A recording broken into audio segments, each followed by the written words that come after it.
Hola, buenos días a Buenos todos y todas días. que acaban de ingresar a nuestra sala. Gracias por participar, por venir a escuchar las exposiciones. La comisión nuestra se llama Metodología del Diseño y tenemos a varios autores aquí presentes para hablar de sus respectivos trabajos y contarnos acerca de su proceso. Así que si están de acuerdo, podemos arrancar. Muy bien. Entonces, vamos con el primer trabajo. Experimentación proyectual desde las bases del diseño y el pensamiento computacional.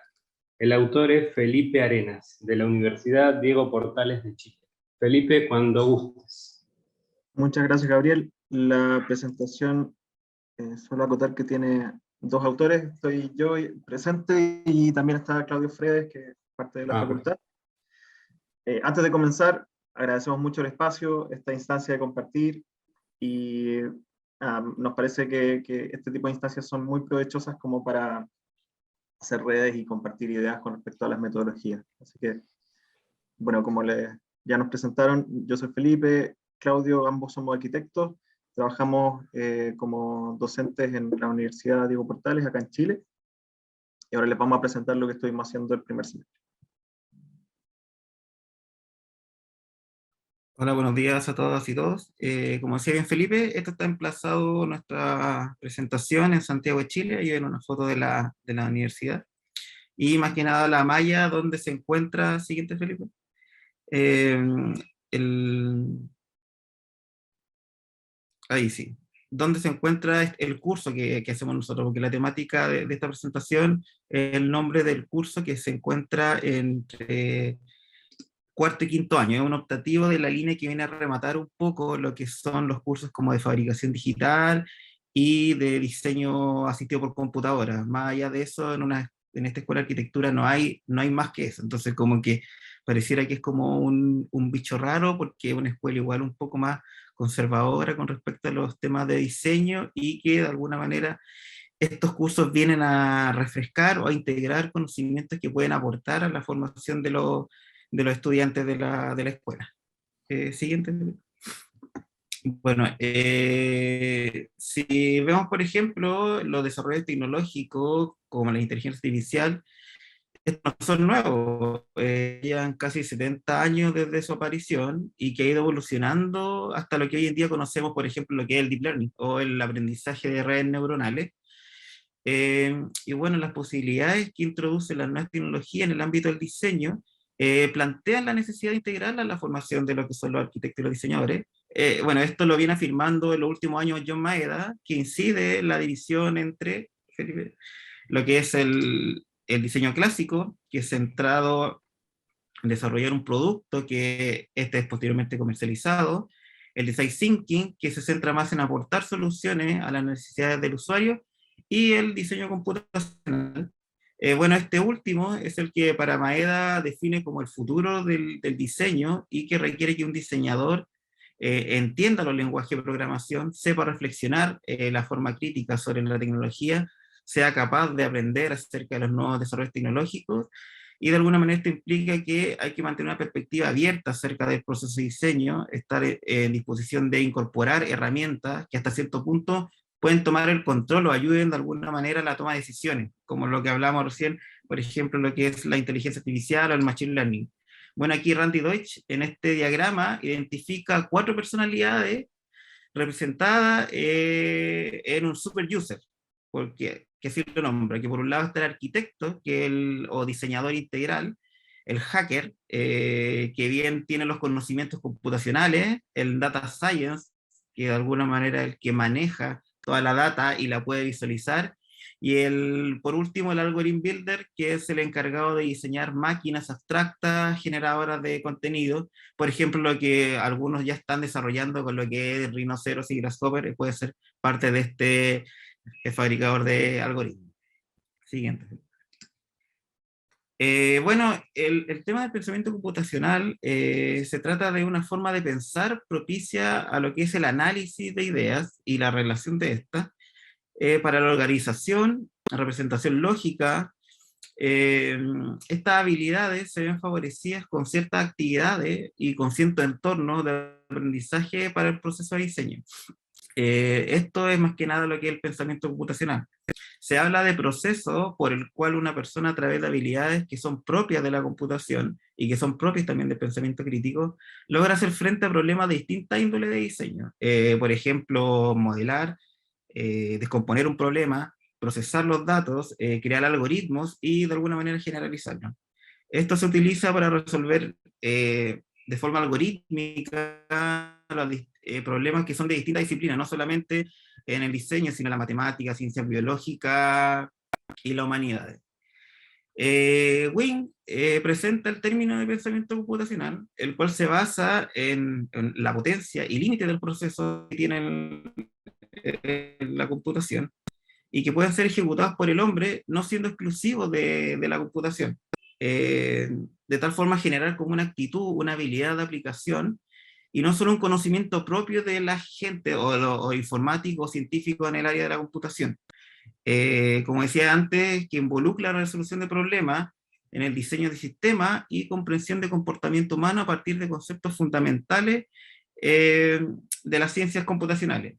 Bueno, la Sociedad Internacional de la Tecnología, que por la sigla en inglés ISTE, y la Asociación de Docentes en Ciencias de Computación, desarrollaron como una definición operativa del pensamiento computacional, el cual define como un proceso de problemas que tiene las siguientes características. 1, es formular el problema.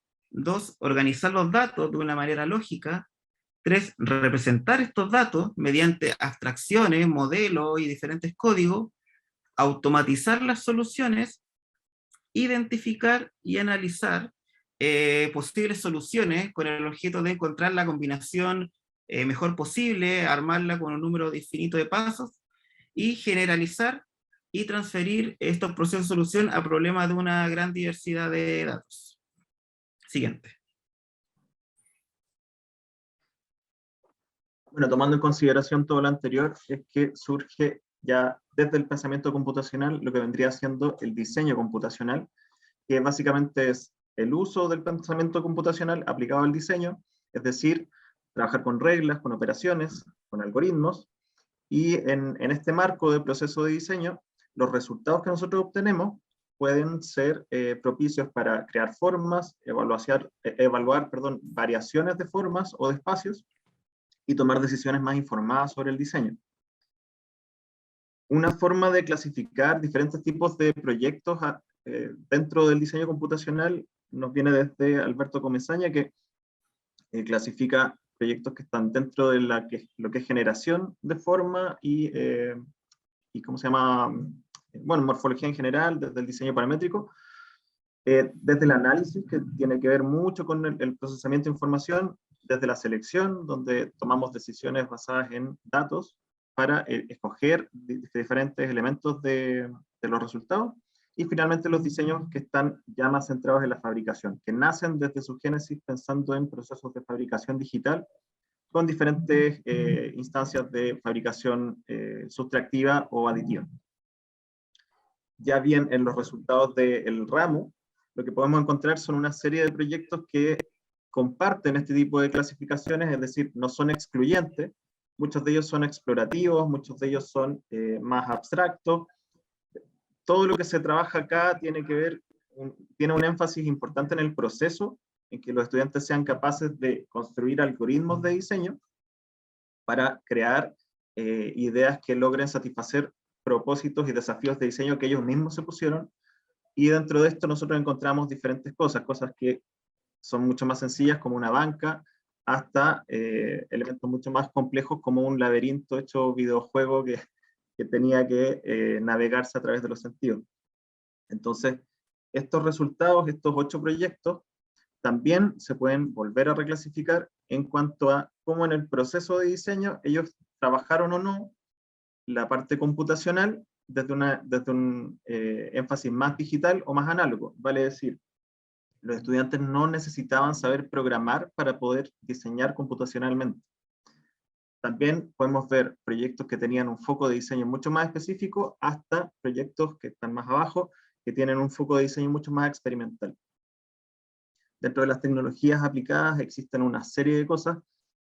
Hubo bastante énfasis en el prototipo como una interfaz significante del proceso de diseño, donde podíamos evaluar las diferentes etapas de lo que estábamos diseñando, siempre entendiendo la maqueta no como algo que se presenta, sino como un prototipo físico que se testea, y todo lo que es prototipos digitales, lo mismo, ¿cierto? Entender cómo estos prototipos digitales nos ayudan a testear una experiencia, testear un resultado, testear un proceso. Entonces se experimentó con diferentes tipos de tecnología, con video, con renders, con realidad aumentada, y dentro de las metodologías, como el diseño computacional abarca una serie de cosas, entre ellas el diseño generativo, el diseño paramétrico, que es un gran paraguas de diferentes metodologías, los estudiantes podían escoger el énfasis. Nosotros vamos a trabajar con diseño generativo, con Shape Grammar. No vamos a definir esto en 5 minutos, pero lo importante es que era una primera aproximación a lo que ellos podían hacer con este tipo de metodología.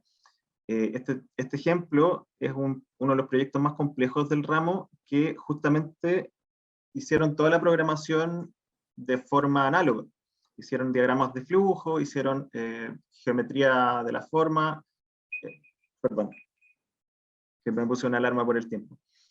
Y al otro extremo tenemos proyectos que tenían un énfasis más en lo digital, que trabajaban directamente con realidad aumentada. Aquí les podemos mostrar cómo ellos, por ejemplo, en el lado de la derecha, simulaban el emplazamiento de este modelo directamente en el lugar que estaría, ¿cierto? Entonces, este tipo de exploraciones ayudan a que los estudiantes puedan visualizar en tiempo real, en escala, qué es lo que están imaginando. Con eso ya estaríamos. No sé si nos quedaba más tiempo o nos excedimos. Ahí avísenos cómo anduvimos con el tiempo. ¿Estás con el micrófono apagado, Gabriel? Gabriel. Que no, que solamente se pasó un poquito. Pero muchas gracias, Felipe. Gracias, Claudio. Gracias, Gabriel. Gracias. Bien. Continuamos entonces. Próximo trabajo es evaluando atributos emocionales del diseño en sus fases tempranas del desarrollo. Y los autores son César Alonso Arroyo Barranco, Ramiro Cadena, Sergio Blas Ramírez, de la Universidad Autónoma del Estado de Hidalgo de México. Bienvenidos. Muy buenos días a todos. ¿Sí me escuchan? Bueno, ¿sí me escuchas?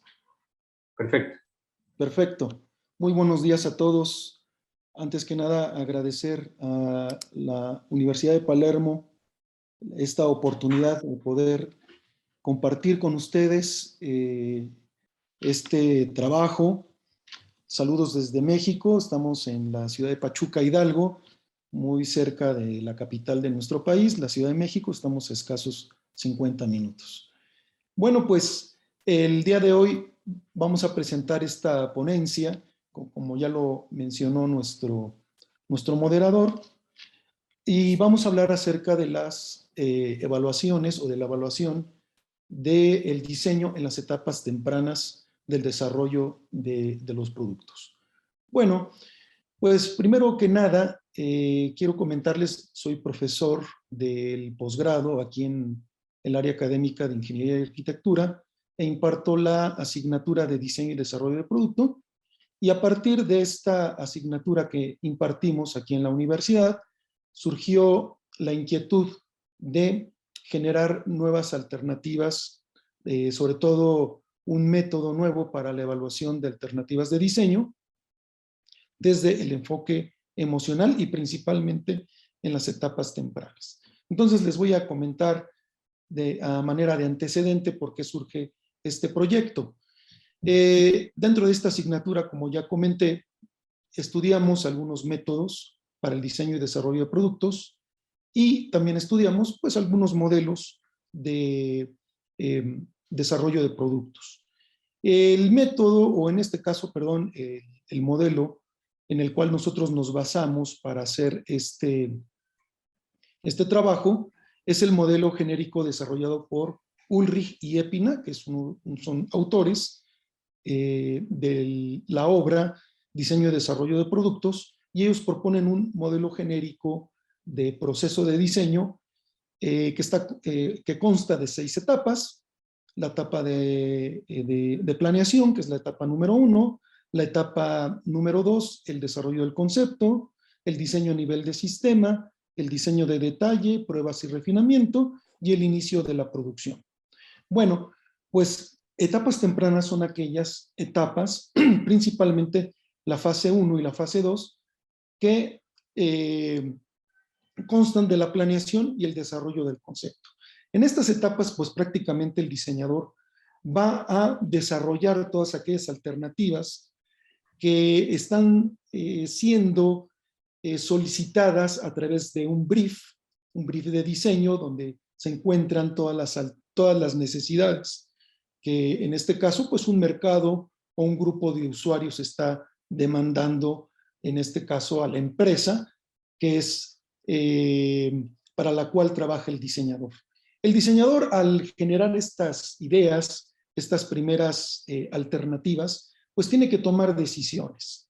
Entonces, en este bagaje de métodos para la toma de decisiones, pues encontramos un sesgo bastante importante en el cual no existen métodos como tales, existen instrumentos, existen softwares, pero no existe algún método que nos permita hacer la evaluación de estas alternativas generadas en estas etapas tempranas para que el diseñador o el equipo de diseño pueda tomar las decisiones pertinentes de cuál sería la alternativa que seguiría adelante en las siguientes etapas del proceso.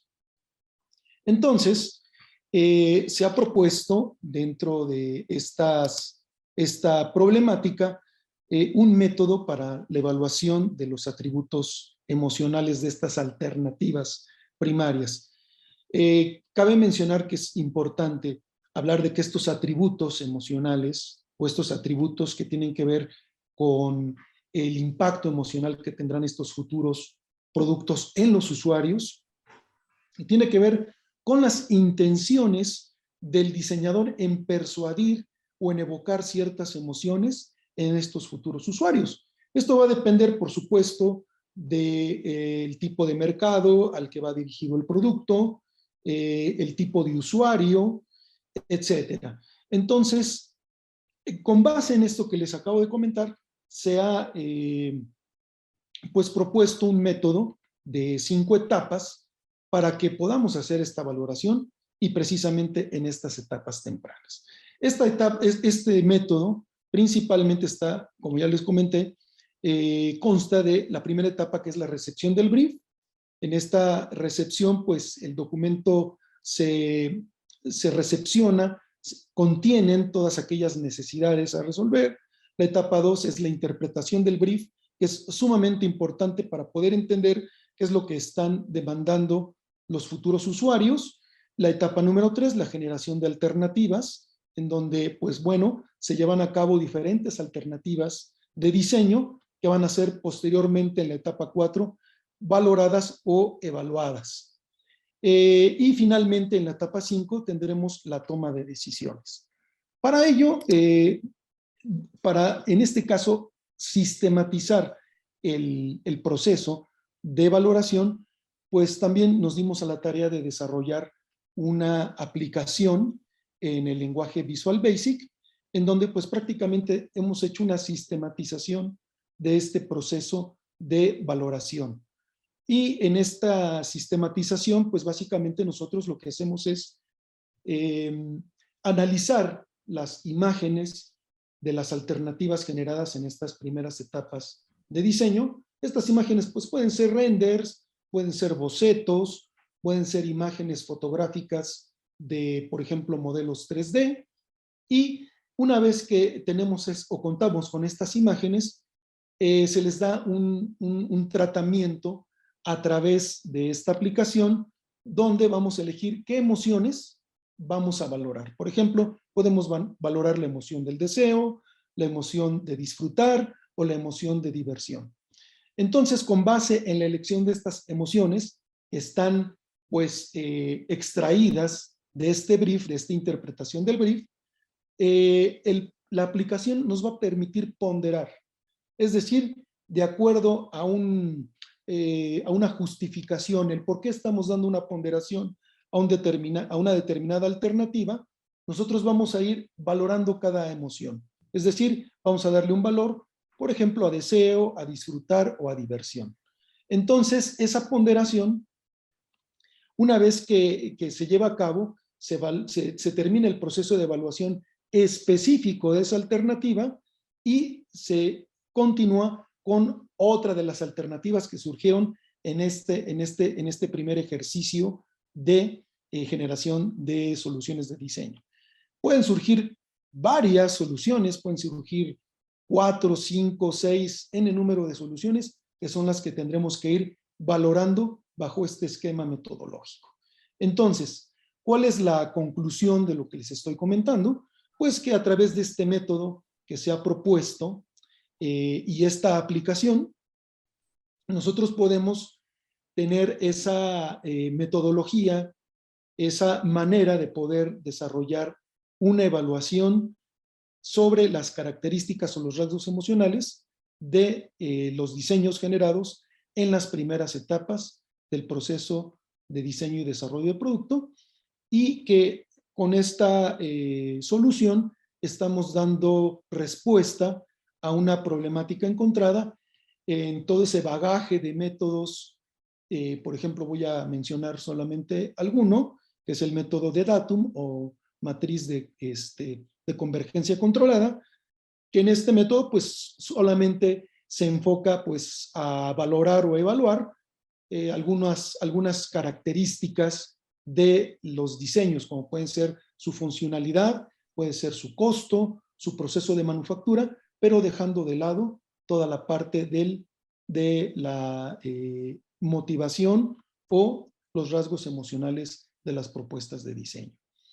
Pues con esto concluyo mi intervención. Quiero, antes de concluir, comentarles que voy a colocar aquí en el chat, voy a dejar un enlace para que ustedes puedan consultar la tesis que se desarrolló incluso. En el caso, bueno, pues también fue parte de mi tesis doctoral. Les voy a compartir el DOI para que ustedes, si están interesados en poder revisar a más detalle este tema, lo puedan consultar. Muchísimas gracias. Gracias a ti, César. Muy claro. Muy bien. Bueno, continuamos. Próximo trabajo: los arquetipos como modelo de la comunicación en la metodología del Design Thinking. Fabián Bautista Saucedo, de CETIS, Universidad Campus Tijuana, en México. Fabián, cuando gustes. Gracias, Gabriel. Muy amable por la presentación. Un gusto volver a compartir aquí en el Congreso Latinoamericano de Enseñanza del Diseño, gracias a la Universidad de Palermo. Y en efecto, el trabajo que quiero, o las ideas que quiero compartir con ustedes, tiene que ver con esta inclusión de los arquetipos como un modelo de comunicación dentro de la metodología del Design Thinking, que pues todos conocemos bien. Y quiero comenzar con ello precisamente. Me encuentro en la ciudad de Tijuana, al norte de México, muy al norte, pegado a Estados Unidos. Desde acá les mando un afectuoso saludo. Bien, comenzamos. Hay algo que por mucho tiempo en la práctica docente ustedes compartirán esta situación con los grupos. Es por un lado, la aversión que tiene el alumnado por la teoría, ¿no? Por los conceptos.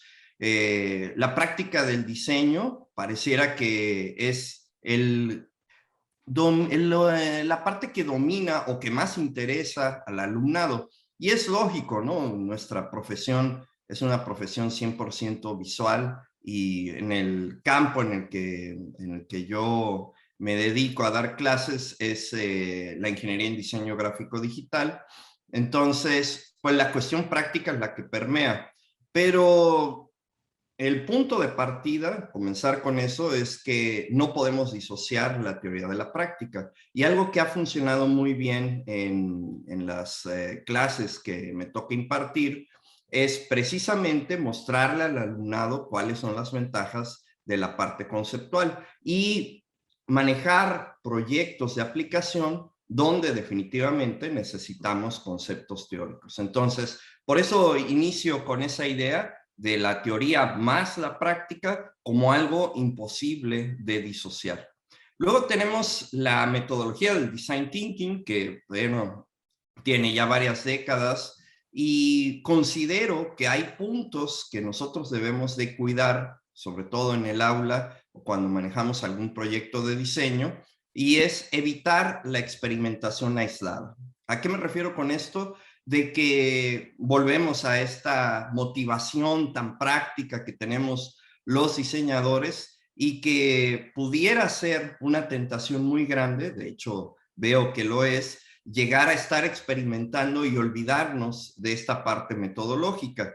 También es algo que he descubierto en el alumnado, una escasa investigación. En algunas ocasiones se sustentan poco las ideas y esto definitivamente es un problema. Otra de las cosas que hay que evitar es la distancia con el usuario. Si bien el Design Thinking es una metodología que pone en el centro al usuario, el diseñador en ocasiones se encarga de quitar al usuario del camino por esta misma emotividad que tenemos por la parte gráfica y del desarrollo, lo cual nos lleva a preferencias estéticas individuales. Eso es otra de las cosas que hay que señalar como algo que se debe de evitar en el proceso del Design Thinking. Dicho lo anterior, hacemos énfasis de que lo más importante en cualquier proceso de diseño es el usuario, y eso es algo que el Design Thinking ha proclamado, pero creo que en la práctica hace falta resaltarlo. Desde el primer semestre, cuando recibo a los estudiantes de nuevo ingreso, hago énfasis en esto y se convierte como en un mantra repetitivo, y ya que egresan van entendiendo hacia dónde va esta insistencia en que el usuario es el centro del proyecto. Y de ahí podemos pasar al concepto de arquetipos, que nos puede ayudar a transmitir emociones, como lo comentaba en la anterior ponencia César, emociones que son fundamentales, obviamente, las emociones que investiguemos del usuario. Y también esto nos lleva a poder contar en el aula con el aprendizaje experiencial. Bien, esas son las ideas que quiero tocar en esta charla. Entonces, el usuario, la investigación del usuario debe de ser lo más importante, y acá en las clases de metodología, hacer todo el énfasis en cómo abordar distintas metodologías, desde las cualitativas hasta las cuantitativas, con el objetivo de encontrar cuáles son las emociones, cuáles son las necesidades, los anhelos y los miedos del usuario, del público al que se dirige el diseño. Y una vez que se logra esta investigación y encontrar de manera muy detallada lo que podemos considerar el perfil del usuario, es algo que, y esta es la propuesta de la idea que quiero desarrollar, que los arquetipos se convierten en un modelo de comunicación y que nos ayudan a transmitir esa promesa de valor que va a ser para una marca, para un servicio, para un producto, para una organización, dependiendo lo que estemos diseñando.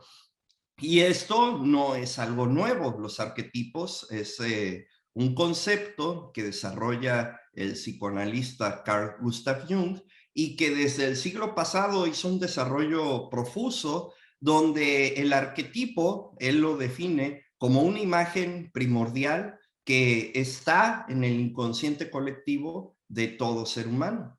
Entonces, el arquetipo es un símbolo, una imagen inconsciente que está de manera latente en cada uno de nosotros. Y acudir a los arquetipos de Jung es algo que nos puede ayudar mucho, no solo para poder comunicar estas cuestiones emocionales que detectamos en el usuario, sino que también es un proceso de autodescubrimiento. Y esto es lo que se puede enviar, digamos, a través de imágenes a la audiencia de una manera mucho más emocional.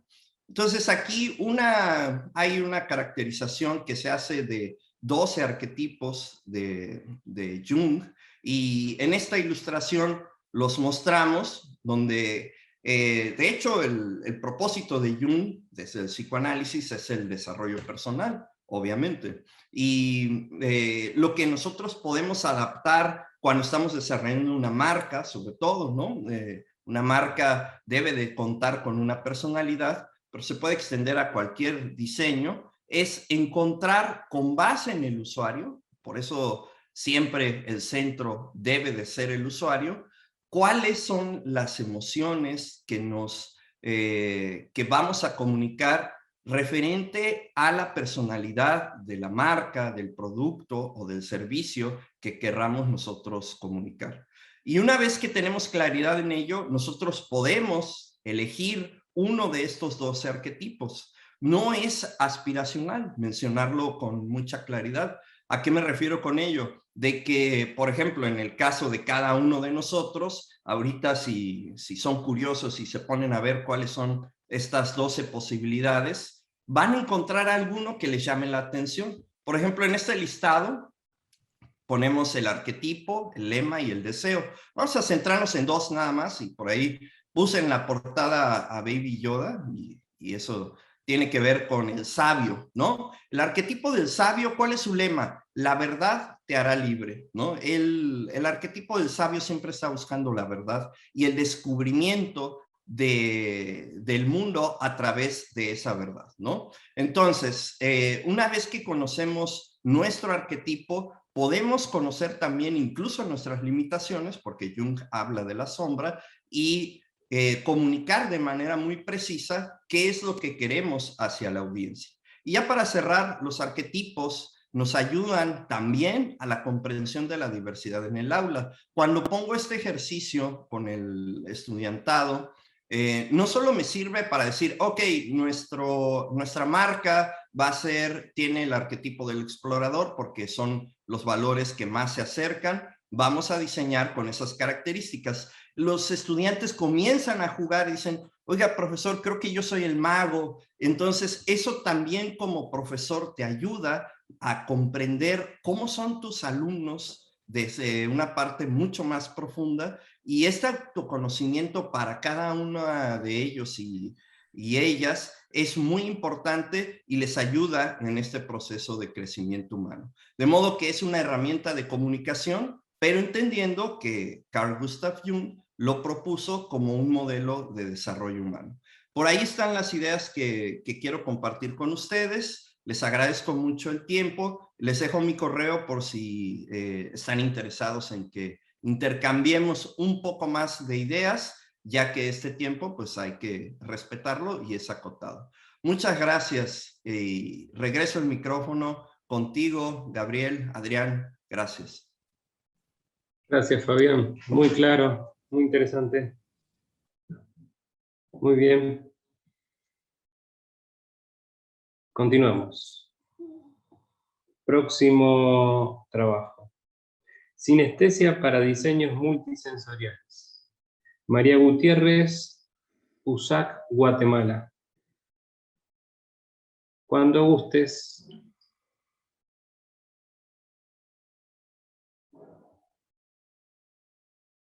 María.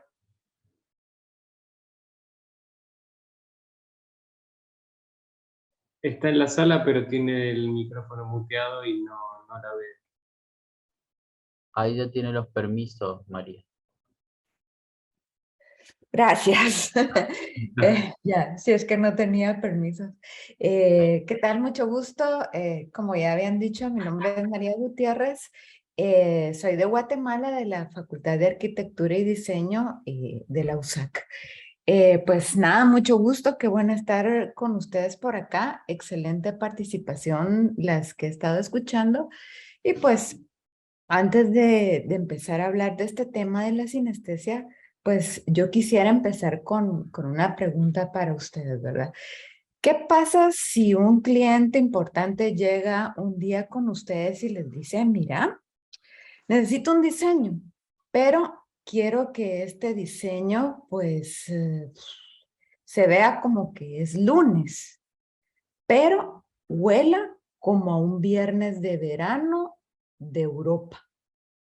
Entonces, ¿ustedes qué es lo que harían, verdad? Porque esto se puede prestar a cualquier rama del diseño, ¿verdad? Entonces, eh, de esto se trata en sí la sinestesia. Y antes de empezar a darles, esto va a ser como un sampler de lo que es sinestesia, quisiera conceptualizar, ¿verdad? Sinestesia, pues son sensaciones cruzadas y la conceptualización del diseño nos dice que es la percepción de un sentido estimulado pues por otro sentido.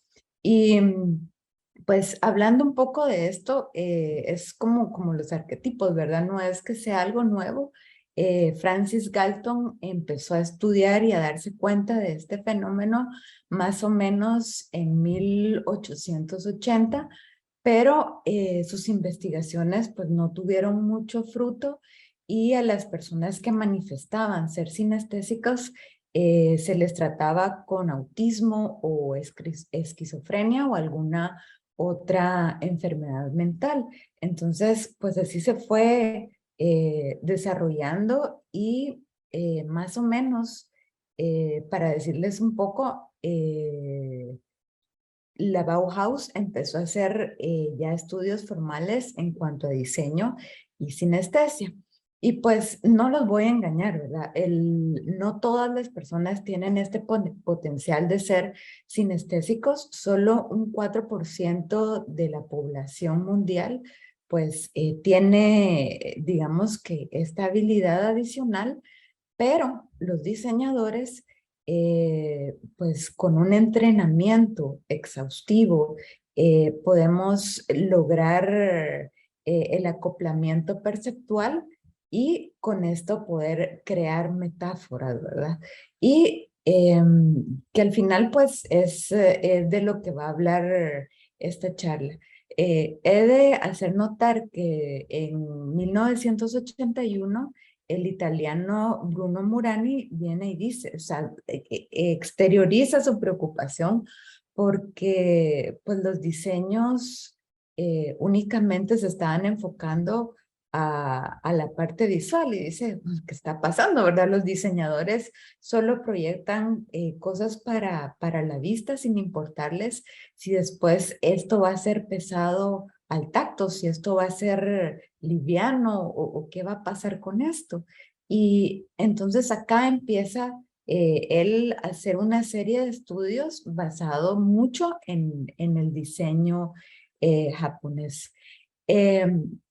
También es importante hacer notar que en todas las carreras de diseño, cuando vemos los principios básicos o los fundamentos del diseño, estos son puramente visuales y dejamos atrás todos los sentidos, ¿verdad? Cuando sabemos que la percepción multisensorial pues es importantísima y nos basamos únicamente en la vista.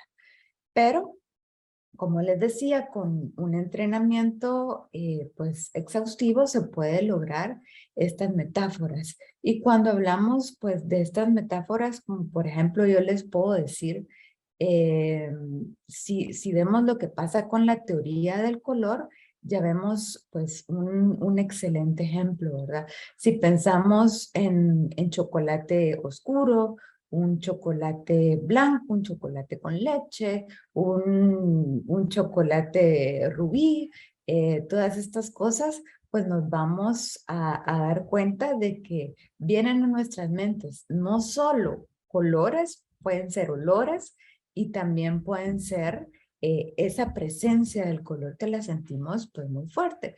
Y esto al final es lo que es sinestesia.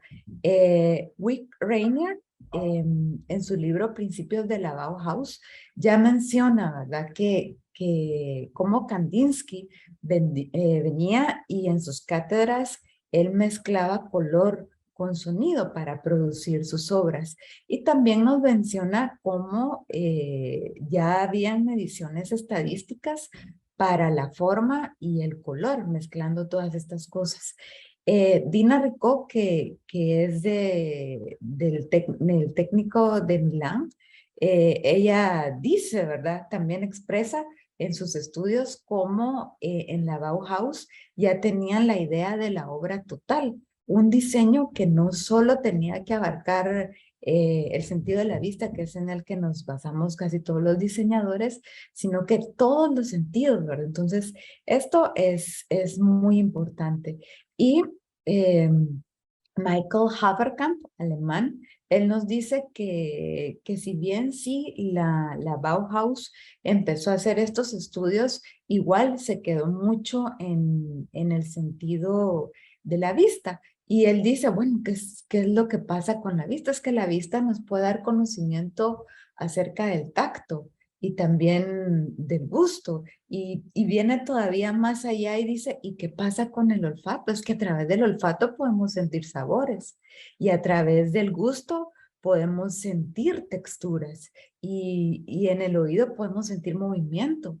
Y dice, ¿y qué pasa si a la hora de analizar todas estas sensaciones y poderlas cruzar, logramos una comunicación que no requiera lenguaje? O sea, se dan cuenta el potencial de todo esto. Y como les decía, no se necesita ser sinestésico, es solo de empezar con toda esta experimentación, ¿verdad? Que al final nos podría dejar muchísimo. El japonés Gibson Lee, en sus charlas de TED Talks, que por ahí les podemos encontrar, él viene y establece una matriz a la hora de venir y crear nuestros diseños, ¿verdad? En esta matriz debemos evaluar del 1 al 10, en esa escala, ¿verdad? Cómo estamos utilizando cada uno de los sentidos en cualquier diseño. Y pues yo acá añado la observación de que acá están los 5 sentidos, pero creo que falta el movimiento, la cinética y el sentido vestibular, que también vemos que con los VR ahorita se está utilizando mucho. Y por último, en China, Shan Li viene y dice, ¿qué pasa con los ancianos, verdad? ¿Qué estamos haciendo por ellos? Con la edad todos vamos a perder la mayoría del potencial de nuestros sentidos. Y entonces él dice, ¿qué tal si para los ancianos utilizamos estos procesos sinestésicos y los ayudamos a ellos a través del tacto a que vean más? Entonces, si nos damos cuenta, como les decía, la posibilidad de la sinestesia en el diseño es infinita. Nos abre las puertas a la creatividad y a tener al final mejores diseños. Y al tener, al utilizar un sentido y apropiarnos de los demás, estamos utilizando al máximo los recursos, que es importantísimo, ¿verdad? Entonces, yo los quiero dejar con esta idea y así como hice una pregunta inicial, los quiero dejar con otra pregunta, ¿verdad? Si a la hora de venir y tener nuestros diseños que ya sean multisensoriales y sean lo máximo, pues si estos diseños van a venir y van a cumplir con satisfacer los sentimientos y la espiritualidad del ser humano, que es pues la nueva tendencia. Y si estos diseños multisensoriales se están fijando en todas las tendencias que hay, ¿verdad? Ya vemos que en un inicio nosotros diseñábamos hombre, mujer, unisex, y ahorita pues el abanico se está expandiendo. Entonces, gracias, de verdad es un gusto compartir con ustedes y los quiero dejar con esta inquietud. Investiguemos, ¿verdad? Nosotros como diseñadores somos los pioneros en el mundo, somos quienes hacemos la tendencia. Muchas gracias. Gracias a ti, María. Muy interesante, muy bueno. Bien, seguimos entonces.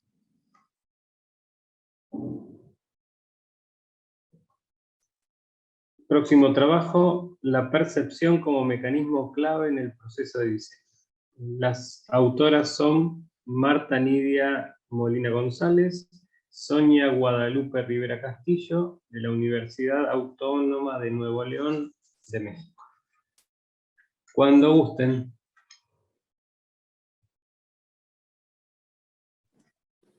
Muchas gracias. Primero que nada, un gusto estar aquí. Gracias por la oportunidad de la Universidad de Palermo de nuevo poder explicar un poquito de lo que en nuestro día a día. Bien, por un lado, agradeciendo la oportunidad, y por otro, me encanta ver a todos los trabajos de mis compañeros en esta sala, bastante interesantes. Bueno, la plática de hoy va dirigida a todo aquel que practique el proceso del diseño, a estudiantes, a profesionistas, a profesores en la parte académica también. Es porque vamos a profundizar un poquito, a reparar un poquito en el concepto de la percepción. Si me permiten compartir pantalla.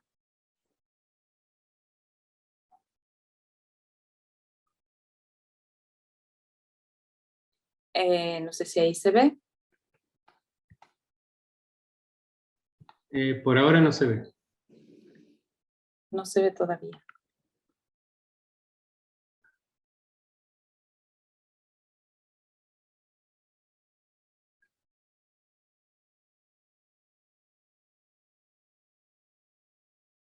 Prueba por favor nuevamente. Sí, lo estoy intentando.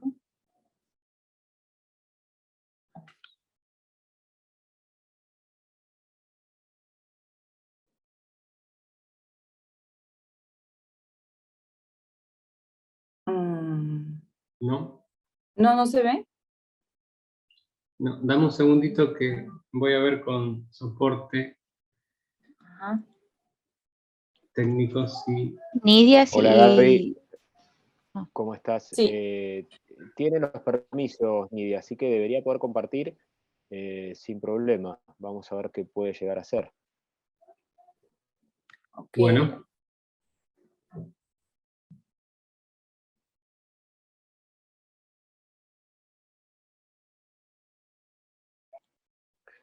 Nidia, ¿estás ¿Se haciendo permite ya? Ahí está. como siempre? Ahí me parece que está. A ver, sí. Sí. Ahora sí. Correcto. Bien. Gracias. Gracias. Es la percepción como mecanismo clave en el proceso de diseño. En este esquema vamos a tener pues un poquito todos los conceptos que queremos abarcar en cuanto a ese proceso que tiene que ver también con los sentidos, como mencionaba ahorita María, que tiene que ver con esta parte de la cognición que a veces no estamos conscientes. ¿Por qué hacer esto y profundizar? Puesto que los estudiantes a veces, como mencionaba también Fabián, no tienen una manera de cómo justificar o sustentar sus ideas. Esta sería una forma de cómo teniendo percepción del entorno y teniendo informaciones, pueden ellos justificar ese proceso de dónde salieron sus ideas o cómo están resolviendo el problema planteado. Tenemos en la parte superior izquierda el inicio de esta gráfica, donde dice percepción del entorno, lo que nosotros podemos tomar como del medio ambiente, que son las imágenes, hechos, datos, experiencias a través de los sentidos. Primeramente, los sentidos se puede decir que son una puerta por donde podemos recibir todo esto y por donde vamos poco a poco codificando y transformando nuestro cerebro. Después de ahí, esto se toma como información a través de material y símbolos, que son palabras, son imágenes, son colores, y se van formando las imágenes como objetos tal vez, o como simbología, dependiendo del diseño en el que estemos hablando. Esto conduce a acciones, conduce a actitudes que ayudan a la formación del imaginario. El imaginario uno de nuestros doctores, que es el doctor Adolfo Benito Narváez, en su libro Imaginario y sus morfógenos. Dice que por medio de la construcción del imaginario podemos llegar a tener esa luz, se le puede dotar de luz a la sombra, es decir, podemos aclarar muchas cosas. El imaginario, pues sabemos que es todo el conjunto de cultura, de vivencias, de anécdotas, de historia, de todo lo que hay dentro de nosotros como personas en la parte individual. Toda la parte superior en esta gráfica, en este esquema, es referida a la persona, individuo en la parte oscura. Después de tener esta formación del imaginario, nos ayuda a tener unos patrones o conduce a establecer patrones de comportamiento. Estos se convierten en canales de comunicación, en ideas, en información, en atributos, en estereotipos, en arquetipos. También tiene que ver esto de los arquetipos con lo que platicaba Fabián. O sea, quién soy, quién me imagino que soy, quién voy a representar. Todo esto, esta parte individual, al llegar a la sociedad, al comunicarlo con las personas, con los compañeros, con la gente que rodea, podemos llegar a tener más información. En esta dialéctica, en este intercambio de ideas, en este diálogo, tenemos mucha más información. De lo que yo pensaba puede ser todavía más interesante o pueden abrirse nuevos caminos. Si yo no comparto lo que estoy pensando, pues a lo mejor no voy a tener esa apertura de ideas, que es al fin de cuentas lo que se necesita. Esta dialéctica se convierte ahora sí con la ayuda de la sociedad en algo más. Cuando existe esta cognición, dice Silvano Areti, que es un psiquiatra, esta cognición primaria, digamos, se le puede llamar amorfa, así lo llama él, y es un endocepto. El endocepto me gustaría profundizar un poquito más aquí, porque habla de las experiencias previas, todo aquello que tenemos, que no sabemos en el momento que ya salió, cuándo se me ocurrió, por qué se me ocurrió, en qué momento decidí plasmarlo a lo mejor en mi proceso de diseño o en mi boceto, en mis ideas, pues es algo que tenemos interno y no lo tenemos claro. Es algo que no es claro, es un sentir, es una disposición a sentir, actuar o a pensar. Y voy a citar algo de lo que menciona Areti. La esencia de un endocepto se puede comunicar a otras personas siempre y cuando se traduzca a otros niveles. Por ejemplo, en palabras, música o dibujos, entre otros. Y no es fácilmente reconocible. Entonces, son experiencias previas, primitivas, que van madurando después al pasar al lado izquierdo con esta flecha después del espacio de la cognición amorfa, podemos tener una lectura del imaginario del sistema. Ya no estamos viendo solamente el imaginario individual de la persona, sino que vemos todos los puntos que tienen que ver con el sistema. En este caso, los estudiantes tendrían que ver el entorno, las personas, los otros usuarios, porque no podemos hablar de el usuario, sino todos los involucrados, y podemos tener una lectura global de las personas que intervienen en esa comunidad, en ese ámbito, de las personas que intervienen en esa, digamos, localidad en donde se está viendo cierto producto.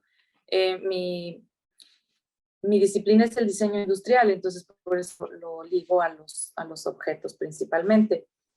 Pero igual en la arquitectura, a los edificios, igual en el diseño gráfico, a los conceptos gráficos. Entonces, ya que tenemos este imaginario del sistema debido a la comunicación con las personas, tenemos un reconocimiento de patrones de comportamiento. Las personas nos comportamos según lo que nos rodea, según nuestra cultura, según esta información que podemos tener. Estos patrones de comportamiento generan nuevos patrones y tenemos aquí el funcionamiento cognitivo. Aquí son los procesos mentales que nos apoyan, ya ahora sí, no solamente decir, bueno, lo recibí por la vista, lo recibí por el oído, por los sentidos, pero ¿qué pasa dentro del cerebro? Es donde realmente ocurre esta transformación y nos da información para el diseño. Si vemos al lado derecho, conduce esa línea hacia la información para el diseño en todos los aspectos, en formas, funciones, en ergonomía, en procesos productivos, en datos, todo eso son datos y puede ser información que se convierte en un reflejo, en un objeto reflejo del imaginario colectivo. Aquí no es de una persona, sino de todo el colectivo. Perdón, no sé si estoy bien en tiempo. Creo que sí. Después... Sí. Quedan unos segundos, Nadia. Gracias. Esto conduce el significado del objeto según la dominancia de los sentidos. No es lo mismo si yo estoy enfocada a lo visual, si estoy enfocada a lo visual y lo auditivo, o a lo visual y lo táctil, o la percepción áptica. Entonces, este significado del objeto va a ser ligado a la dominancia de los sentidos. Y toda esta información, ahora sí, me da una perspectiva y me da nuevos significados para poderlo convertir en ese producto o en ese objeto de diseño, resultado de toda esta metodología. Entonces, pues bueno, sabemos que las funciones que suceden en nuestro cerebro dependen de estos estímulos sensoriales, pero así cada sentido capta una cualidad del objeto o del fenómeno y el conocimiento final se obtiene juntando las partes del todo, como la teoría de la Gestalt, que el todo es más que la suma de sus partes. Y en cuanto al término de cognición, pues los puntos fundamentales que yo quisiera resaltar, se tienen todos estos: la percepción, el descubrimiento, el reconocimiento, la imaginación, el juicio, la memorización, que es bien importante, todo aquello que guardamos en nuestros recuerdos, el aprendizaje, el pensamiento y con frecuencia también el lenguaje. Todo esto forma parte de la cognición y pues en esto estamos apoyados por el autor Orozco. Pues es lo que tengo que compartir y yo quisiera solamente marcar que esta es una forma de reflexionar sobre la génesis de las ideas y reflexionar también para tener ese apoyo en cuanto a poder decir que estamos sustentando las ideas, escarbándole un poquito de dónde salieron y por qué salieron. No solamente que de la noche a la mañana se me ocurrió, o pues lo más fácil, ¿no? La copia de algo que vemos en internet, ¿no? Lo más nuevo, lo más interesante, o tal vez lo que el profesor desconoce y ahí está. No, esta es una forma de realmente trabajar en el concepto, en el proceso creativo desde la persona en el aula. Pues es todo de mi parte. Muchísimas gracias. Gracias a ustedes. Y perdón, mi compañera Sonia Guadalupe Rivera está aquí conmigo también.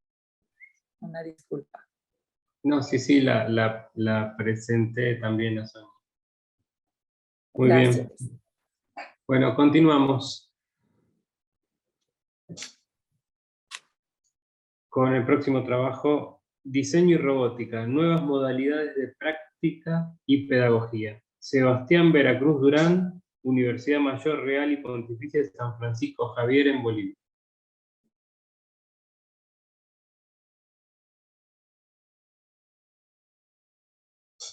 Muy bien.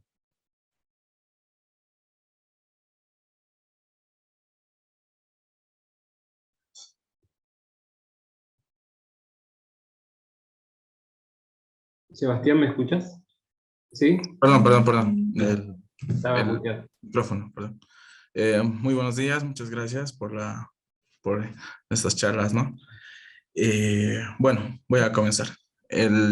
Cuando guste. Ok, voy a empezar, voy a compartir. Ok, ya está. Ok. Primeramente quería hablar sobre el diseño de la robótica en la actualidad, ¿no? En la situación actual. La construcción en nuestra época se sigue usando el mismo proceso de diseño desde 1932. Eso va relacionado a que, bueno, ya la robótica es algo que ya no podemos evitar y que se tiene que se tiene que colocar ya en la malla curricular de muchas universidades. Esto es algo que a nivel latinoamericano no se tiene, o si se tiene, es a un nivel muy bajo, ya referido a lo que es la economía de cada universidad y que no hay tanto presupuesto para la maquinaria que se necesita.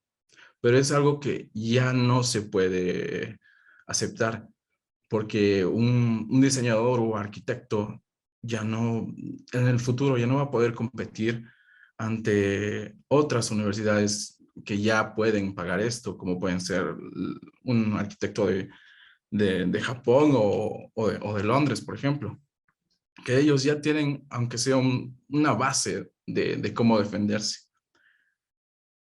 Y bueno, en la situación actual, viendo un laboratorio de diseño, podría costar alrededor de unos $80,000, dependiendo al país, ¿no? Se podría bajar los precios, utilizar maquinaria que no está especializada en esto, pero que sí se puede adecuar a lo que voy. Por ejemplo, en este caso, brazos robóticos, como podemos observar, que sí que están para otras cosas, que se les adquiere en otras cosas, pero sí se las puede impartir en un laboratorio de diseño. Y es lo que se tiene que enseñar a los estudiantes que se debería enseñar ya a los estudiantes desde semestres tempranos, como tercer, cuarto semestre, porque muchos de ellos lo único que saben al salir hasta el final es Revit, SketchUp y AutoCAD. Y con esos programas es difícil que ellos puedan defenderse en el futuro, ¿no? Y conseguir un trabajo o aplicar un trabajo en el exterior. Pues a niveles, a otros niveles no podrían ni siquiera diseñar algorítmicamente, ¿no? Y saber ese tipo de cosas. Y ¿cómo podemos, y ahí viene la pregunta más importante, es cómo podemos esperar que las máquinas que están diseñadas para la automatización, como podemos observarlas, que están diseñadas para la automatización serializada, funcionen para el diseño, ya que el diseño es algo muy amplio y las funciones que le damos son distintas. Hay ciertos elementos, como podemos ver, hay ciertas empresas que ya están utilizando este tipo de cosas, pero son muy burdas y no llevan hasta el detalle de lo que queremos hacer. Sí se pueden utilizar en el campo, como podemos observar en la parte con las imágenes del medio, que sí se pueden utilizar, pero no hay una interacción de humano con la máquina. No son simples movimientos que los podemos programar. Y esto va a que el usuario no ha aprendido desde semestres tempranos en su preparación a cómo realizarlos. No hay una comunicación correcta. No sabe programar.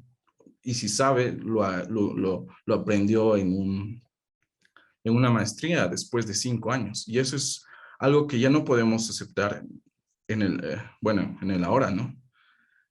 Hay proyectos, como podemos ver, por ejemplo, en el que está al lado izquierdo, que es un puente que se imprimió en metal y se soldó también, que es para Ámsterdam, por ejemplo. Es algo que en Latinoamérica no hay ni siquiera ese tipo de proyectos en empresas que ya son especializadas en esto, o sea, no llegan a este detalle.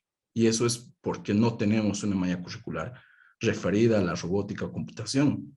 Lo máximo que podemos ver en las universidades es que llegan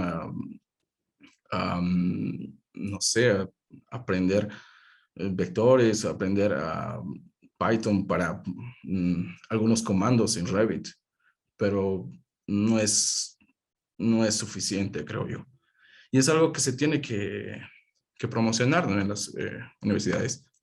Estos son, por ejemplo, uno de los elementos que podríamos poner como base, que es un brazo robótico. Pero si queremos tener esto en universidades, tendríamos que conseguir un técnico especializado para poder programar esto y utilizarlo en prácticas de talleres. Y pues no hay una preparación de un arquitecto que sepa hacer esto. Y en muchas universidades ni siquiera tienen un laboratorio. Entonces, ¿cómo podemos esperar que nuestros estudiantes puedan lograr esto? En conclusión, se debe crear un programa universitario donde la malla curricular cubra todos estos campos, ¿no? Y ahí es cuando tengo aquí, por ejemplo, un ejemplo de una universidad en Londres que tiene este tipo de programa. Y lo que les enseñan, por ejemplo, en el primer año es la introducción a la programación 3D. Después ya va viendo como el avance de los estudiantes a la experimentación con materiales nuevos como podemos ver en otros documentales, por ejemplo en Netflix, que es Nelly Oxman, que es una arquitecta que ya tiene programas en el MIT que van referidos a estos, pero en Latinoamérica, ¿cuál conocemos? ¿Cuál hay? No hay ninguno. Entonces, porque no hay una materia o que va referida a lo que es la robótica y el diseño vectorial. Entonces, como podemos ver a lo largo del programa, se va aumentando las materias que van referidas a esto, introducción a sistemas de microcontroladores, sensores y actuadores, que ya va a la máquina a enseñarle cómo puede hacer que la máquina cree sus propios diseños, ¿no? Crees tus diseños y tenga una intención de esto. Bueno, ya referido a esto, tengo aquí un ejemplo de cómo se podría hacer, o ya se hace ciertos mobiliarios. Yo, por ejemplo, soy diseñador de interiores y pues no hay un lugar donde se pueda crear este tipo de cosas, por ejemplo, en mi país, pero si la universidad pudiera invertir en ciertas máquinas y en cierta capacitación a los estudiantes, podríamos llegar a crear algo a nivel competitivo internacional, pero se tiene que trabajar más en eso. Bueno, ese sería el final de la presentación. No sé qué más. Muy bien, muy bien. Gracias, Sebastián, por la presentación. Gracias.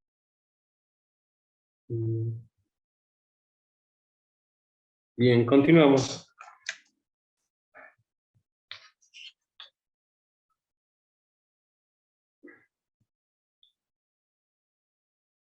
¿Por qué la neuroarquitectura debe estar presente en la enseñanza? Aneli Yochitemo, no sé si lo dije bien al apellido, perdón. Sí, está correcto. Muchas gracias. Bueno, cuando ¿Pueden ver quieras, mi pantalla? Aneli. Sí. Gracias. Mi nombre es Aneli Yochitemo, de la Universidad Iberoamericana. ¿Por qué la neuroarquitectura debe estar presente en la enseñanza? Es un tema que deriva de mi tesis de posgrado, y para entrar en materia me gustaría comenzar evidenciando la importancia que tiene la aplicación de las neurociencias en la arquitectura y urbanismo como parte medular del hábitat. Habitar un espacio es una acción que hacemos de forma constante en nuestro día a día. Habitamos espacios públicos, espacios privados, pero sin embargo, vale la pena señalar que no todos contribuyen de forma positiva a nuestro desarrollo individual o como seres sociales. Cada espacio está dotado de diversas cualidades, cuya influencia perceptiva es a nivel multisensorial, es decir, está afectando en la misma dimensión a nivel olfativo, sonoro, táctil, visual y entre otros más. Eventualmente nos encontramos en una calle percibiendo smog, el ruido del transporte público, los gigantescos anuncios publicitarios, el mal olor de la basura y demás cosas que en suma lo que hacen es provocar, provocar acciones en nosotros como seres humanos. Desde el estrés, el cansancio, el miedo, el dolor de cabeza, que son efectos que no nos damos cuenta, pero que a la larga contribuyen de forma negativa a nuestra calidad de vida.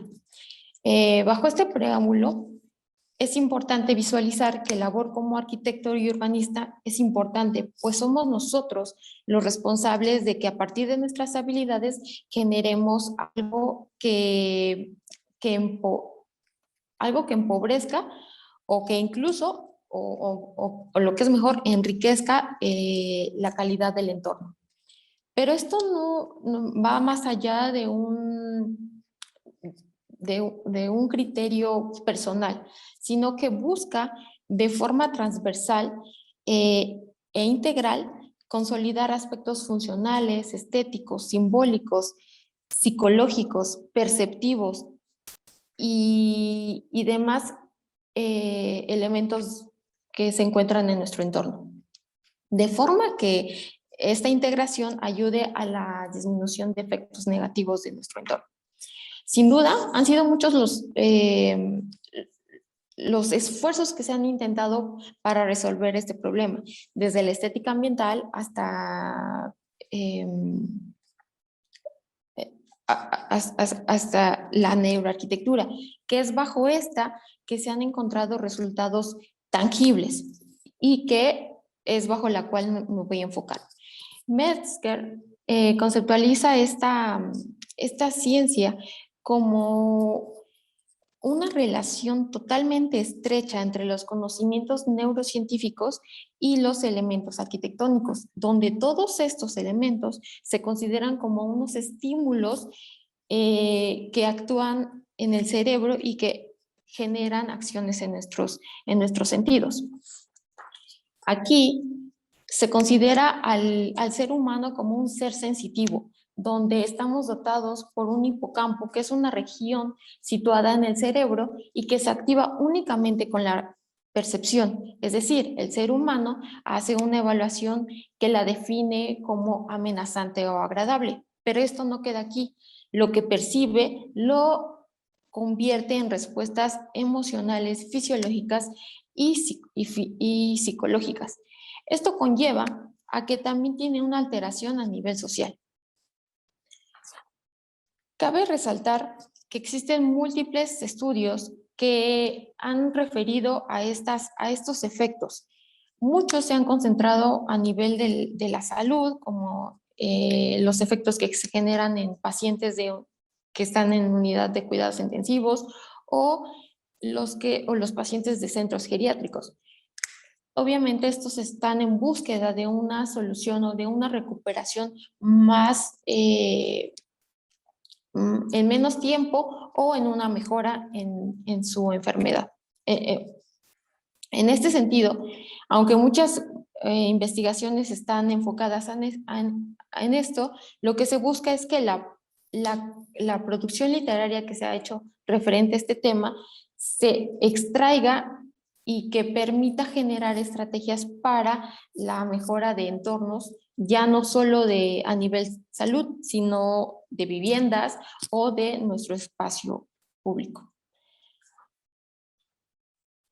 En este sentido, ayudar a diseñar y ejecutar espacios saludables es la clave para poder controlar lo incontrolable. ¿Por qué digo esto?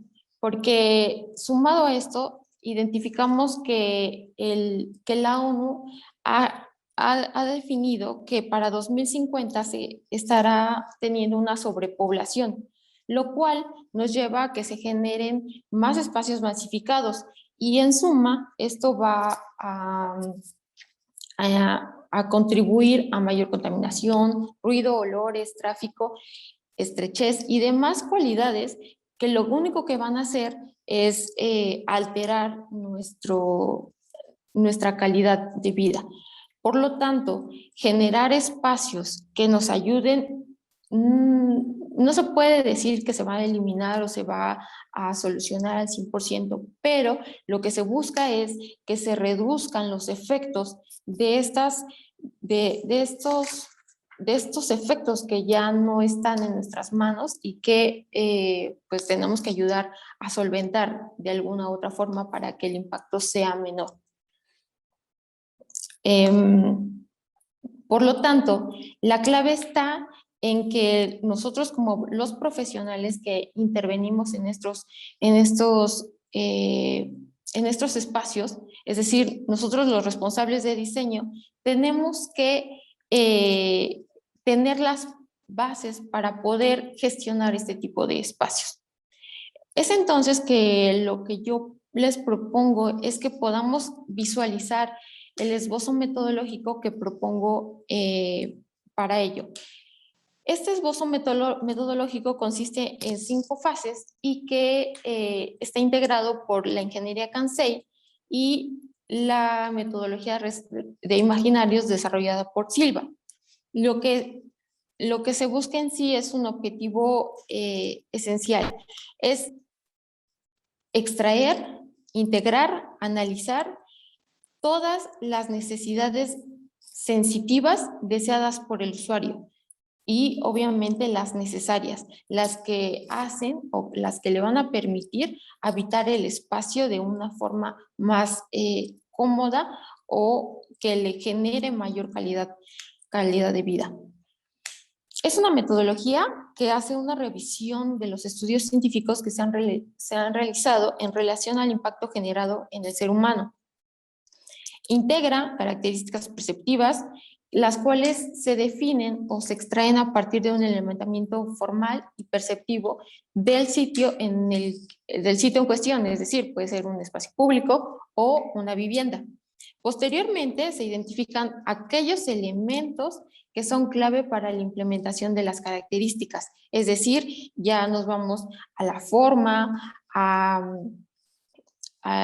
los sonidos que se necesiten producir, a lo visual o demás aspectos que yo puedo modular de forma arquitectónica. Mientras que como última parte lo que se busca es hacer una evaluación que no solo va a ser presente en las demás etapas, porque el usuario debe estar en una constante evaluación para que se defina si es viable o si se tiene que modificar alguna de sus características, de forma que se puede eficientar la respuesta arquitectónica. Y bueno, en suma eso sería lo que se busca, que se integre este aspecto no como un aspecto totalitario, sino como un aspecto complementario a las metodologías que hoy en día están, pero que van a sumar, van a poder abrazar y formular una mejor respuesta arquitectónica para los usuarios. Gracias. Gracias a vos. Muy bien. Bueno, están todos los trabajos expuestos. No sé si la gente que está controlando el chat tiene preguntas para cada uno de los expositores. Por el momento no tenemos preguntas en el chat. Gabriel, si quieren, ustedes pueden realizar las preguntas. Muy bien. Inés. Sí. Buenos días. A ver. Déjame ver. Perdón, Inés. No te tengo en esta impresión. Si querés presentar, podrás presentarte vos. No tengo tu resumen aquí. No ¿Está hay bien? problema. Buenos días, sí, señor. Buenos Discúlpame. días. No, señor, no hay problema. Buenos días. Bueno, yo soy de formación base diseñadora industrial y la idea y el trabajo que vengo aquí a socializar con ustedes está relacionada con aquellas metodologías que nosotros adoptamos para desarrollar proyectos desde el área de diseño industrial y la metodología de COL. Entonces, esto es lo que pretende mostrar este trabajo. Este trabajo se desarrolló con un grupo de estudiantes de sexto semestre de una universidad de Bogotá, Colombia, un grupo de 35 alumnos, en una de las asignaturas eje de este programa. Entonces, lo que nosotros pretendemos es, que quisimos hacer es uno que entonces determinar sería lo que los estudiantes han venido haciendo durante, en este caso específico, durante 6 semestres, es determinar la forma en que los estudiantes abordan el desarrollo de un proyecto, de una temática en específico. En este caso, pues está siempre bajo el desarrollo del pensamiento que demostraran e implementaran el desarrollo propio del proyecto a través del uso de aquellas metodologías como Design Thinking, metodología INPI, que permite desarrollar el proyecto en N número de fases. Y lo otro que nosotros iniciamos es que dentro de esta estructura y uso de estas metodologías, pues se encontraron como 5 ejes que es los que ya nosotros conocemos como las 5 fases de la metodología de Design Thinking, las 7 fases de la metodología INPI, y lo que nosotros vimos es lo que se ha desarrollado durante todos los proyectos de estos 6 semestres, es que está la parte de investigación, la parte de analizar, la ideación, la construir y la comunicar. Adicionalmente a esto, que es lo que se viene haciendo de manera recurrente y de manera asertiva, pues también quisimos implementar la metodología de COL para poder dar y para poder determinar una caracterización de los estudiantes a partir de cómo abordan y cómo desarrollan estos proyectos de diseño. Entonces, en cuanto a la metodología de COL, pues nosotros desarrollamos un cuestionario, aplicamos el test de COL y allí encontramos en el número de porcentajes estudiantes que eran estudiantes divergentes, estudiantes acomodadores, estudiantes convergentes y estudiantes asimiladores.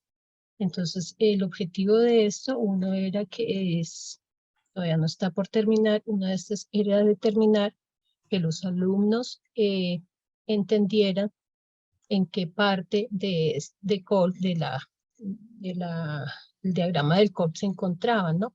Entonces, dentro de esos procesos de investigar, analizar, comunicar, construir y comunicar, pues había algunos estudiantes que tenían mayor capacidad en la parte teórica, en la parte argumentativa, en la parte de la elaboración y la representación tridimensional o bidimensional, o en conjunto de ellos. Entonces ellos entendían, a ver, yo tengo más facilidad en la parte teórica y hacer hipótesis y planteamientos y respuestas conceptuales, y otros tenían mayor asertividad en la construcción de modelos ya bidimensionales o en algún tipo de uso de herramienta que le permitiera renderizar.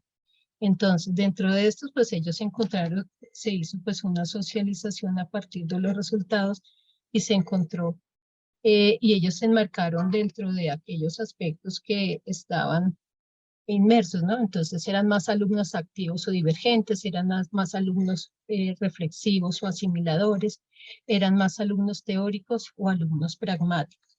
Y dentro de una matriz que se realizó, pues nosotros encontramos que dentro de las caracterizaciones y características propias de los estudiantes que habían arrojado un mayor porcentaje dentro de las respuestas de la aplicación de este test de COL, encontraron que era porque eran más pragmáticos, racionales, analíticos, organizados, gustaban de la experiencia, también se manejaba y se encontraron que había también aspectos no solamente en términos de la implementación y el desarrollo de un proyecto y una idea que surgiera y el fin fuera un objeto, un producto, algo matérico, sino que también habían aquellos elementos que estaban inmersos dentro de ese proceso aparte de las uso de metodologías y aparte de aquellas herramientas que ellos utilizaban, y eran, por ejemplo, el liderazgo, la pregnancia que tenían frente a la temática,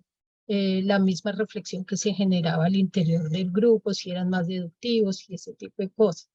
Dentro de las características de los alumnos divergentes, nosotros encontramos dentro de estos 35 estudiantes que estaban ellos dentro de las respuestas, que eran aquellos que sintetizaban bien, que generaba ideas. Entonces se veía que el mayor porcentaje estaba dentro de lo divergente, pues en la parte de ideación y la generación y conceptualización de ideas, soñador, valora la comprensión, que era empático, imaginativo, emocional, flexible, entonces también mirar hacia la experiencia frente a al desarrollo de este proyecto.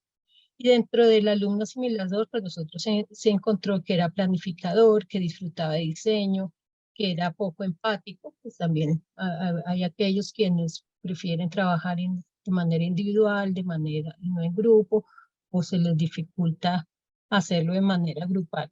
Y el último, que es aquellas características del alumno acomodador, que es sociable, organizador, orientado a la acción, dependiendo de los demás, empático, abierto. Y estos fueron como algunos de los resultados parciales que se encontraron dentro de la aplicación de este test de COL. Entonces, lo que se pretendía, pues primero, pues dar la caracterización de los estudiantes que vieran por qué habían quedado en estos grupos, y determinar los estilos de aprendizaje de los estudiantes de diseño industrial de esta asignatura en específico. Y empezar ya con esto. Entonces había las siguientes posibilidades, varias posibilidades. Uno, que el estudiante empezara a fortalecer aquellos aspectos que dentro de los resultados arrojaron que tenía menor manejo en los tres aspectos, pues cómo los fortalecía, si podía renderizar más, le faltaba la parte de conceptualización.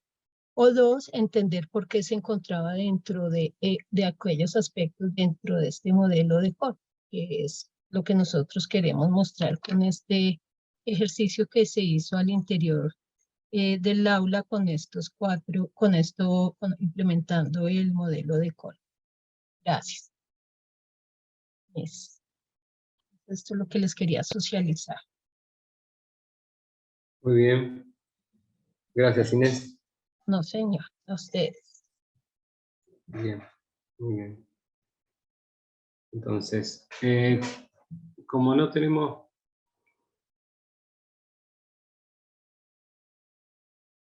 como no tenemos preguntas del público,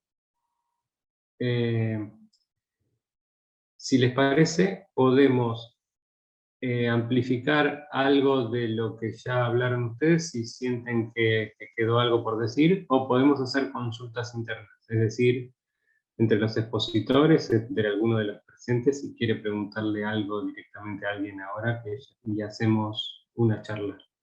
Todavía tenemos un ratito, así que podemos o expandirnos un poquito en los temas o consultarle a un colega algo. Cuando gusten, si les parece. Gracias. No sé si me puedo escuchar ya. Sí. Yo quisiera preguntarle a Inés, bueno, felicitarla por su trabajo primero, y me parece muy interesante esta clasificación, este estudio que se hizo con los estudiantes. Quisiera ver cómo se evalúan los trabajos finales o los proyectos. Si sabemos que hay diferencias en los estudiantes o cómo lo trabajan. Si es individual, si son equipos, cómo se marcan estas evaluaciones como criterios universales o como criterios particulares de cada quien. Bueno, primero en términos de evaluación por parte de la universidad se hace siempre de manera grupal, en términos para desarrollar el trabajo. Ahora, pero la pregunta de orientación, ¿cómo podemos evaluar los resultados en términos a lo que yo expuse? Entonces, ahí se trabajaron varios ejes que nosotros los determinamos, o sea, tienen relación con las metodologías que nosotros adoptamos y apropiamos para el diseño industrial, con las fases en las cuales se puede abordar y desarrollar un proyecto dentro de la academia. Y dentro de estas 5 o 7 fases, en este caso específico, utilizamos Design Thinking y la metodología INTI, dependiendo también del proyecto.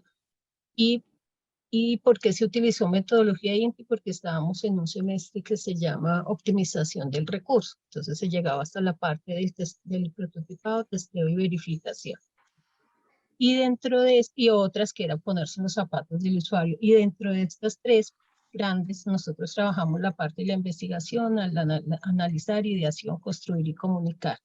Y a su vez se desglosó dentro de esto, como desarrollamos nosotros los proyectos, es la parte de, si tomáramos la parte de ideación, la parte de conceptualización, ellos muestran n número de ideas, después que las desarrollan, bidimensional, tridimensional, y generamos unas matrices que podríamos, que las ponderamos de acuerdo a algunos adjetivos para poder implementar y poder evaluarlas, ¿no? Entonces,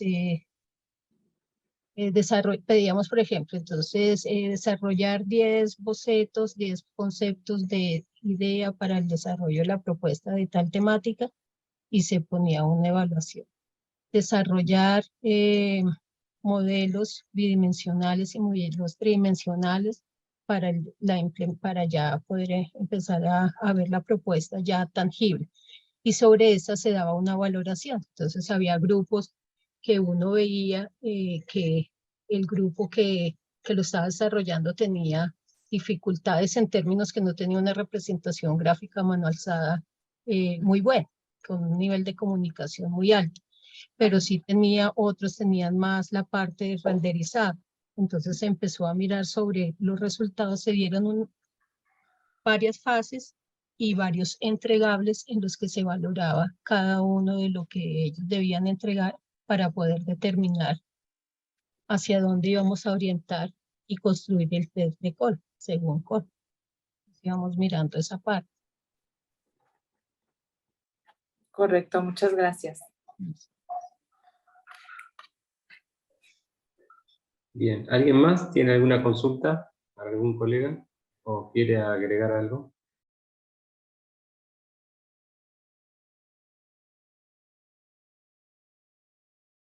Bien. Si me permiten, yo tengo una consulta para Sebastián Veracruz Durán sobre robótica. ¿Estás por ahí, Sebastián? Sí, bueno. Ok. Quería consultarte, ¿tu universidad o la gente que trabaja con vos tiene algún tipo de estrategia pensando en la actualización tecnológica de su universidad? Porque si bien los costos son altísimos, nuestro grave problema en Latinoamérica es precisamente eso. Sí, claro. El manejo del dinero. Si hay No. alguna estrategia o están pensando... Lo que se plantea, bueno, desde mi universidad, bueno, yo soy estudiante de grado de diseño de interiores, y lo que podemos plantear con mis tutores era la planificación de un sistema de cómo recaudar, ¿no?, esos recursos, porque obviamente no se va a poder tener el mismo dinero y la misma capacidad para todas las universidades a nivel de Latinoamérica. Pero se tendría que hacer un planteamiento desde la posibilidad de la universidad y el entorno en el que tiene. Se podría sacar del gobierno un subsidio o de otras instituciones, pero no he planteado todavía exactamente cómo podría sacar todos o cuál se podría aplicar a todos. Es más como un ensayo de cómo podemos, de que sí se tiene que tener, pero que se tendría que ver el entorno de cada universidad. Ok. Gracias, Sebastián. Ya. Sí, César. Gracias. A Sebastián también, antes de que por ahí tengo una pregunta. Claro. Mencionabas en tu exposición algo que me llamó mucho la atención, que tiene que ver con esta parte que tú estás visualizando del futuro de las disciplinas de diseño. Seguramente pues has considerado las disciplinas tanto del diseño de interiores, que es lo que tú estás, en lo que te estás formando, el diseño industrial, por supuesto, diseño de producto, diseño de la comunicación visual o el diseño gráfico. Pero mi pregunta específica es, ¿por qué consideras que habría que tener, en este caso, los programas de diseño, una asignatura de esta índole? ¿Cuál sería, digamos, el impacto a corto y mediano plazo para los diseñadores? ¿Y en qué te sustentaste para hacer este planteamiento? Ok. La primera pregunta es, a corto plazo, ¿qué podríamos aprender, ¿no? A lo que yo me voy es que si vemos la enseñanza en nuestras universidades, o el primer acercamiento que tienen los estudiantes a la graficación y a la realización de sus diseños, va primero al relevamiento, a graficar incluso a mano, ¿no? Y después se le enseña a utilizar el AutoCAD, los programas básicos, ¿no? Y luego SketchUp y luego otros programas Revit, ¿no? A lo largo de un semestre. Pero son 6 meses en los que se podrían aprender en 2. O sea, a lo que yo me baso es que se tienen que acortar los tiempos de enseñanza porque son muy repetitivos a veces. Por ejemplo, yo en mi universidad, el ejemplo que yo tengo, yo aprendí AutoCAD y SketchUp, que son los 2 únicos programas que nos exigieron en mi universidad, hasta el final. Ya después tú podrías aprender lo que, para aumentar, ¿no? tu capacidad de diseñar de una manera más rápida, pero era ya lo tuyo. Y si quisiera yo, digamos, aproximarme a un proyecto en el que se podría utilizar diseño robótico, pues no tengo ninguna base, pero porque no hay ningún acercamiento a esa materia. Y por ejemplo, si yo buscando en internet, ya saliendo yo de buscar trabajo por internet, por ejemplo, en otros países, los requerimientos que tienen ellos no van acorde a lo que nos enseñaron. Y yo tendría que aprender una maestría todavía de 2 años para que pueda nivelarme a un estudiante de Londres, por ejemplo. Y eso en Latinoamérica ya está ahogando a los estudiantes, porque ninguno de yo supongo que lo máximo que conocen los estudiantes de todas las universidades es programar con Python algunos comandos en Revit para hacer sistemas, pero no es mucho, o con Rain o con Rhinoceros o con 3D, pero no es lo que nos exigen en otras universidades. Por ejemplo, un empleo, yo estaba buscando un empleo en Japón porque quería hacer yo estoy estudiando arquitectura recién ahora y quería hacer una interacción un intercambio en Japón. Y aparte de lo que me exigían del idioma y todo eso, me exigían que ya supiera programar. Y es algo que no se da. Entonces, yo creo que es necesario que mínimamente o básicamente que se les ponga una materia a los estudiantes en todas las partes de diseño, en cada una, ya aplicándola dependiendo a lo que ellos necesiten, pero de programación mínimamente y dar una salida a la robótica, que es lo que se necesita hoy en día para ampliar nuestro campo laboral. De acuerdo, muchas gracias. Sí.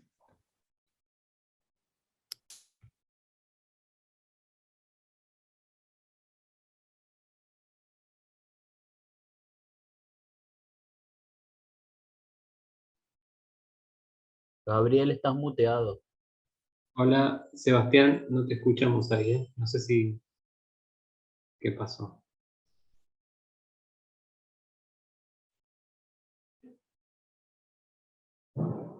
Bueno.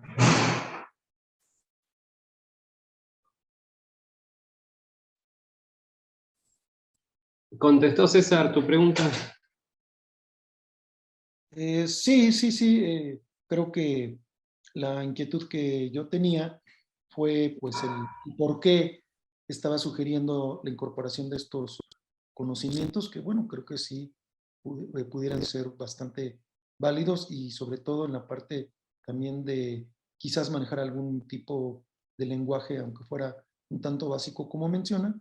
Me pasó en lo particular en el caso de lo que les mencionaba, en el diseño y desarrollo de esta aplicación para la evaluación de atributos emocionales del diseño, en donde, pues bueno, por parte mía y por propia iniciativa, y utilizando los recursos que, por ejemplo, nos puede proporcionar un YouTube, aprendí a programar en Visual Basic, ¿no? Entonces creo que por ahí podría haber una aportación interesante.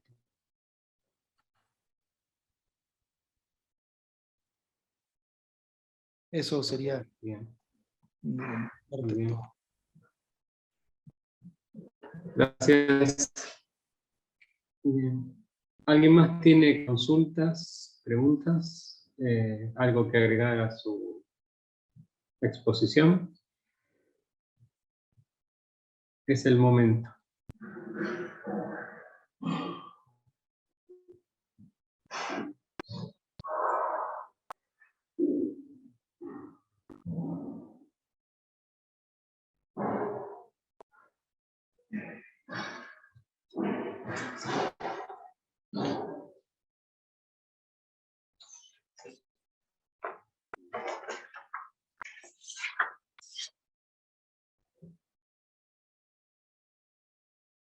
Adrián, ¿tenemos algo más en el chat?